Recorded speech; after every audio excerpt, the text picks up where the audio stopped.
La suite de cette édition avec le PASERSEN qui propose des alternatives économiques viables à l'immigration clandestine. Il a mis en place des fermes natangé dans les régions de Kolda et de Sédhiou.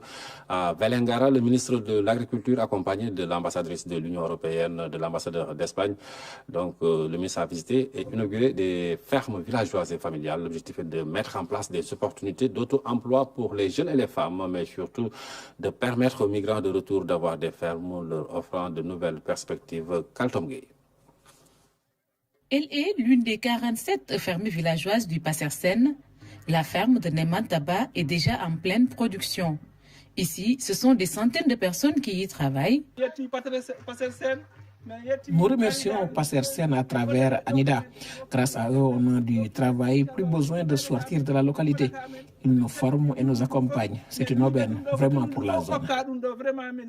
C'est une ferme moderne parce qu'elle donne des emplois décents et rémunérés à des jeunes de notre terroir qui, au lieu de prendre le risque d'aller se noyer au niveau de la Méditerranée, ont décidé de rester ici, de travailler. Ceux qui travaillent sont rémunérés annuellement entre 1 million et 3 millions de francs. En plus, dans un environnement adéquat, avec toutes les commodités et des activités diverses. Et en ajoutant des technologies nouvelles, telles que l'énergie solaire, une bombe de puits, forage, et en ajoutant, au-delà de l'agriculture, du maraîchage, de poulailler, dans quelques fermes aussi de la pisciculture, pour que les producteurs puissent avoir des revenus tout au cours de l'année. Cap sur une autre ferme, mais cette fois-ci, elle est familiale. On est chez Hassan Balo. Ici aussi, le résultat est plus que positif.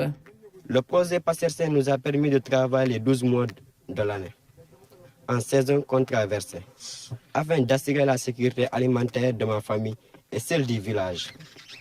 En dehors de cela, il nous donne accès à créer notre propre entreprise. Aujourd'hui, il nous permet de réduire de manière visible et remarquable les morts sur la route du désert et de l'océan.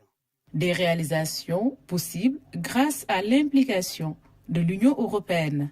L'Union européenne soutient le Sénégal dans son objectif de développement économique et social équitable, qui ne laisse aucune région ni aucun citoyen de côté, qui permettent de rééquilibrer les disparités entre les territoires et entre les populations.